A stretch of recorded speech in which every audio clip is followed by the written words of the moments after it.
The Drag Reduction System, or DRS, is something new F1 fans are quite familiar with. It's currently slotted to be completely gone by 2026. It makes racing more exciting by making it easier for a following car to make overtakes. I mean, how many times have you watched an F1 race and were fixated on a driver's lap time, ticking down lap by lap in expectation of the DRS advantage? Okay, maybe not everyone, but for those that were, like a kid on Christmas Eve, you can't even contain the excitement. Just looking for your favorite driver to get under that 1 second mark and he's gonna make the move. I've been there, I am there, it's pure offense and it's awesome. But to the F1 powers that be, it's a necessary evil. It's something they do not want in the sport, and they've been scratching their heads the past few years on how to get rid of it. And they just might have figured out how. If you haven't noticed, Formula One has been shrinking the size of its DRS zones this year, and barely a mention of it.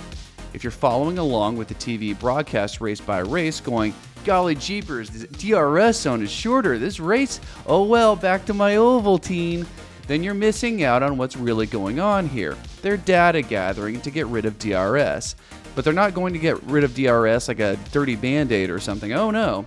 They're going to pull a page right out of a corrupt politician's playbook. They're going to slow roll it, and you're not even going to notice. They're weaning you off it race by race. They don't want it, and they don't want you to want it either. So they're testing it out and seeing just how much of it affects the races, and is processing all of that data. If you don't know what the DRS is, it's basically a flap in the rear wing that opens up when the car is within 1 second of a car in front of it and in a DRS zone. A boost of speed, reducing aerodynamic drag and allowing the car to float like a butterfly and sting like a bee, as it were. It gives drivers a push-button option for overtaking, albeit with some rules, supposedly reducing drag by 23%, and according to the F1 Chronicle, the FIA states it can increase a car's speed by 6.2 to 7.5 miles per hour by the end of an activation zone, but teams report that it's much slower at 2.5 to 3.1 miles an hour on the same tracks. Sounds like some selective reporting to me. And it's worth noting the DRS system is not active during wet conditions or during the first 2 laps of a race start, a restart, or a safety car. And given the powerful advantage it creates, it makes a difference when planning out a race strategy. Formula One team strategists and drivers use DRS zones as data points in their race preparations to increase their likeliness to win. And as for the sport overall, the overtaking is much faster with it in place. So why get rid of it? Well, great question, and thanks for asking. Good question, Aguado. You see, I'd like to see this channel into the DRS zone and overtake the algorithm. So, slam on the subscribe button like you're trail braking into turn 1 at the Italian Grand Prix, and hit me up in the comments section or on Twitter at Formula Kickass. And to answer the question why F1 wants to get rid of the DRS once and for all, we have to go back, way back, to the time before the time, back before 2011. Formula One was looking for a way to increase the excitement and spectacle of racing, and they were going to do this by making overtaking easier. Not everyone was a fan, because it would make it hard for drivers to defend their already gained positions. Sometimes the racing would become a predictable carousel where, after a driver obtained a position early on in the race, they generally remain there for the end of it, barring some catastrophic event like a safety car or a weather condition or something like that. And when there were opportunities for close battles, faster drivers just couldn't seem to get past.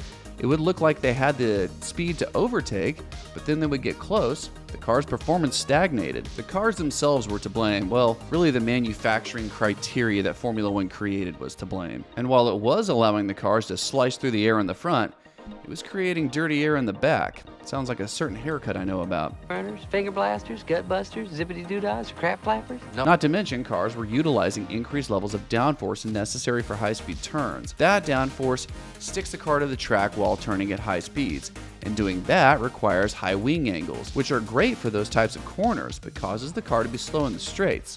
The cars couldn't pass in the acceleration areas of the tracks where they once did in the old days. So if a faster driver was catching up to an opponent, the closer they got, they just couldn't pass. And therein lied the problem. No matter the driver's skill or the team race strategies, the physics simply would not permit the faster driver from getting ahead. But aerodynamic problems require aerodynamic solutions.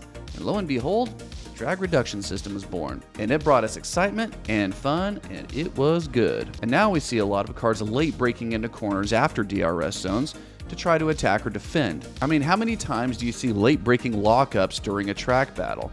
All the time, right?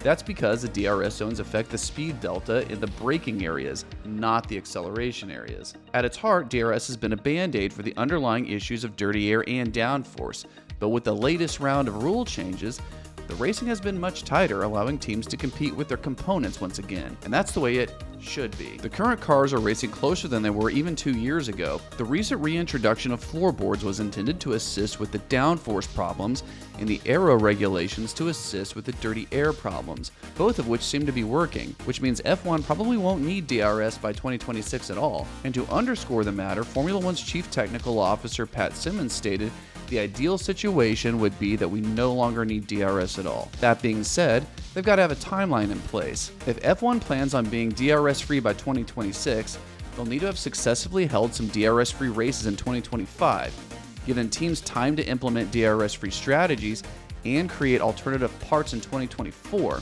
And they're going to need data from, wait for it, you guessed it, 2023. It's the beginning of the end for DRS. Now, to their credit, they're not just yanking it away. It's going to be an incremental phasing out. After all, teams have dumped money and focus on utilizing the DRS feature as it's a critical aerodynamic factor in their races, not to mention time in the wind tunnel during car development. So yes, it seems this is the beginning of the end for our beloved DRS, but who knows? 2026 F1 could look drastically different in other ways as well. And one day we'll look back on the DRS years as we did high school. It was cool while it lasted, but I sure am glad it's over. Alright guys, that's all I got for this week. Thanks for coming by, keep kicking ass, and I'll see you in the next one.